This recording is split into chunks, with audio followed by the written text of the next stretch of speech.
अगर multiple concentric sales हैं तो उस पे चार्ज का डिस्ट्रीब्यूशन कैसे होता है। इस टॉपिक से रिलेटेड बहुत सारे क्वेश्चंस आपको एग्जाम में पूछे जाते हैं और बच्चे अक्सर इसमें कंफ्यूज होते हैं, सॉल्व करने में दिक्कत आती है।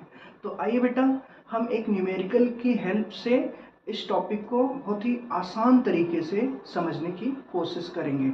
मैं पूरी कोशिश करूंगा कि ये टॉपिक आपको अच्छे से समझ में आए। तो आइए स्टार्ट करते हैं। एक न्यूमेरिकल एग्जाम्पल लेते हैं।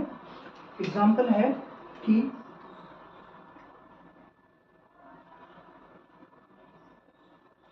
3 concentric metallic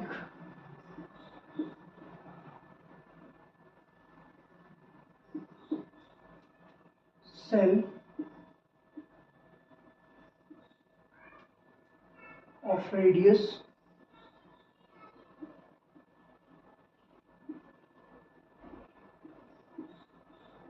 R, 2R and 3R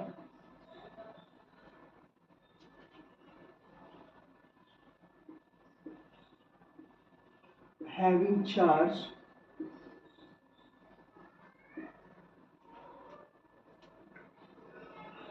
Q1, Q2 and Q3. If the surface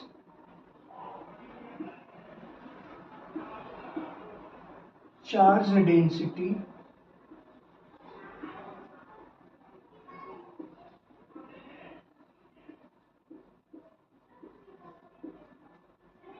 of cell are equal,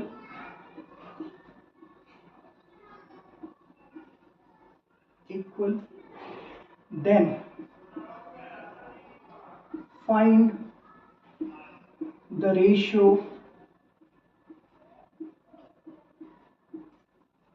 of Q1, Q2 and Q3। ठीक है बच्चों, तो ये एक न्यूमेरिकल है और इसमें हमें दिया गया है 3 कोसेंट्रिक सेल है। कोसेंट्रिक सेल क्या होता है बेटा? कोसेंट्रिक सेल का मतलब है कि जितने भी सेल होंगे जिसका सेंटर एक ही हो उसको बोलते हैं कोसेंट्रिक सेल। तो इसमें 3 सेल हैं जिसका सेंटर कॉमन है, ठीक है, और तीनों सेल के रेडियस अलग अलग है। एक का रेडियस r है, एक का रेडियस 2r है और एक का रेडियस 3r है। तीनों के पास डिफरेंट चार्जेस हैं। एक के पास चार्ज Q1 है, दूसरे के पास चार्ज Q2 है और तीसरे के पास चार्ज Q3 है, ठीक है। तो क्वेश्चन के अकॉर्डिंग जैसा कह रहा है कि surface charge density of cell are equal. अब बेटा सरफेस चार्ज डेंसिटी क्या होता है? तो देखिए बेटा, चार्ज चार्ज जो कि किसी भी सरफेस पे जो कि यूनिफॉर्मली डिस्ट्रीब्यूट अगर है ना, या फिर नॉन यूनिफॉर्मली डिस्ट्रीब्यूट भी हो, उससे कोई मतलब नहीं। तो चार्ज पर यूनिट एरिया में जितना चार्ज आता है वही उसकी सरफेस चार्ज डेंसिटी होती है, ठीक है बेटा। तो सरफेस चार्ज डेंसिटी 1 डायमेंशनल भी हो सकती है, 2 डायमेंशनल भी हो सकती है, 3 डायमेंशनल भी हो सकती है। बेसिकली डेंसिटी, चार्ज डेंसिटी तीनों हो सकती है, लेकिन जब सरफेस चार्ज डेंसिटी बात करेंगे तो इसका मतलब है कि वो 2 डायमेंशनल है। तो बेसिकली आइए क्वेश्चन के अकॉर्डिंग हम इसके सॉल्यूशन को देखते हैं। तो जैसा कि क्वेश्चन बोला है कि एक ये सेल है आपका जिसका आपको रेडियस दिया है बेटा r और इसके ऊपर चार्ज है Q1, ठीक है। दूसरा सेल ये है, ये सेकंड सेल है जिसका रेडियस है बेटा 2r और इस सेल के आउटर सरफेस पे जो चार्ज है वो है Q2। जो तीसरा सेल है बेटा वो ये है,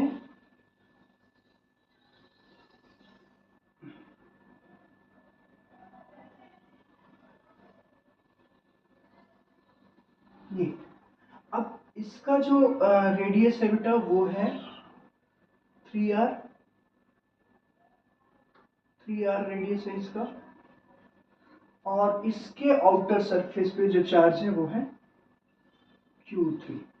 ठीक है, ये क्वेश्चन की कंडीशन। साथ साथ आपको गिवन है सिग्मा। सिग्मा को हम चार्ज डेंसिटी से डिनोट कर रहे हैं। फर्स्ट सेल का सिग्मा 1, सेकेंड सेल का सिग्मा 2 और थर्ड सेल का सिग्मा 3। तीनों चार्ज डेंसिटी सेम है, ये आपको गिवन है बेटा। ठीक है, अब यहां पे हम आते हैं कॉन्सेप्ट की बात करते हैं। हमने जब इलेक्ट्रोस्टैटिक फर्स्ट चैप्टर स्टार्ट किया था तो उसमें एक टॉपिक था बेटा इंडक्शन और पोलराइजेशन। इंडक्शन में क्या होता था बेटा कि अगर कोई भी न्यूट्रल कोई भी बॉडी है, मान लीजिए एक न्यूट्रल कंडक्टिंग बॉडी है, उसके पास जब मैं एक चार्ज बॉडी को पास में ले जाता था तो जो न्यूट्रल बॉडी होती थी बेटा उसके बीच में पोलराइजेशन हो जाता था। मान लीजिए मैंने निगेटिव चार्ज बॉडी लिया तो इस तरफ पॉजिटिव चार्ज और इस तरफ नेगेटिव चार्ज शिफ्ट हो जाता था। इस फिनोमेना को हम पोलराइजेशन बोलते हैं ना। तो वही वाला मेथड यहाँ पे यूज हो रहा है बेटा। देखिए ये छोटा वाला जो सेल है इसके आउटर सरफेस पे चार्ज Q1 है बेटा। तो जब इसके आउटर सरफेस पे चार्ज Q1 है तो ये वाला जो सेल है जो इसके बाहर है, इसके इनर सेल पे ऑटोमेटिकली चार्ज -Q1 आ जाएगा बेटा। कितना आ जाएगा, हम यहाँ पे कर रहे हैं -Q1 आ जाएगा। ठीक, यहाँ पे +Q1 है तो -Q1। अच्छा -Q1 आया क्योंकि ये सरफेस चार्ज डेंसिटी का न्यूट्रल वाला लिया था। तो अगर इस पे -Q1 आएगा तो इसके बाहर कितना आएगा, प्लस का Q1 बेटा। अब ध्यान दीजिए -Q1 +Q1 दोनों हो गए न्यूट्रल हो गए। तो अगर मैं देखूं तो इसके आउटर सरफेस पे ही हम कैलकुलेट करेंगे। तो आउटर सरफेस पे पहले से ही एक चार्ज Q2 मौजूद था और एक आ गया Q1। अब टोटल चार्ज इस पे कितना हो गया बेटा, Q1 + Q2। ठीक, अगर इस पे Q1 + Q2 चार्ज हुआ है तो इस आउटर सरफेस के इनर पे ये कितना डेवलप करेगा चार्ज। तो अगर मैं इसके इनर की बात करूं बेटा तो मान लीजिए अगर यहाँ पे +Q1 है तो ऑटोमेटिकली यहाँ पे ये -Q1 डेवलप करेगा ना। और इसके बाहर यहाँ पे अगर ये +Q2 है तो यहाँ पे -Q2 डेवलप करेगा। इसके बाहर आउटर पे अगर यहाँ -Q2 है तो ऑटोमेटिकली यहाँ कितना आ जाएगा, +Q2। इसी तरीके से यहाँ -Q1 है तो बाहर कितना आ जाएगा, +Q1 ना। अब सोच के देखो बेटा, इस वाले आउटर सरफेस पे टोटल चार्ज कितना आया, Q1, Q3 और Q2। तो मैं कह सकता हूँ सबसे बड़े वाले जो सिग्मा 3 पे चार्ज डेंसिटी पे टोटल चार्ज आया Q1, Q2 और Q3। इस वाले पे कितना है बेटा, Q1, Q2 आया। इस वाले पे कितना आया, सिर्फ Q1 आया है ना। अब सरफेस चार्ज डेंसिटी जो कि चार्ज पर यूनिट एरिया होता था, तो तीनों की डेंसिटी की वैल्यू रखते हैं। सिग्मा 1 वो होगा Q1 by surface area 4 pi into radius का स्क्वायर होता है बेटा। दूसरे का अगर करें सिग्मा 2 तो सिग्मा 2 कितना आएगा, Q1 + Q2 divide by 4 pi into यहाँ का रेडियस 2r है तो 2r का स्क्वायर कितना होगा बेटा, 4r² होगा ना। अगर मैं तीसरे का देखूं सिग्मा 3 बेटा तो कितना होगा, Q1 + Q2 + Q3 divide by बेटा इसका जो सरफेस एरिया होगा 4 पाई इंटू 3r का स्क्वायर, तो 3r का स्क्वायर 9r² हो जाएगा बेटा। ये तीनों सरफेस चार्ज डेंसिटी आ गई। According to question surface charge density equal है तो मैं तीनों को इक्वल कर सकता हूं। तो देखो सिग्मा 1 को पहले मैं सिग्मा 2 के बराबर रखूंगा। अगर मैंने ऐसा रखा, मान लीजिए सिग्मा 1 इक्वल्स टू सिग्मा 2, तो इसमें क्या मिलेगा बेटा, यहां से मिलेगा Q1 by 4 pi r² equals to Q1 + Q2 by 4 pi into 4r²। अगर इसको काटेंगे बेटा 4 पाई r² से 4 पाई r² कटेगा तो यहाँ से हमको मिलेगा क्या बेटा, Q1 by 1 equals to Q1 plus Q2 by 4। Cross multiply करेंगे 4Q1 equals to Q1 plus Q2। तो यहाँ से बेटा अगर सॉल्व करेंगे तो Q2 इक्वल्स टू 3Q1 आ गया। ठीक है बेटा, Q2 इक्वल्स टू 3Q1 आ गया।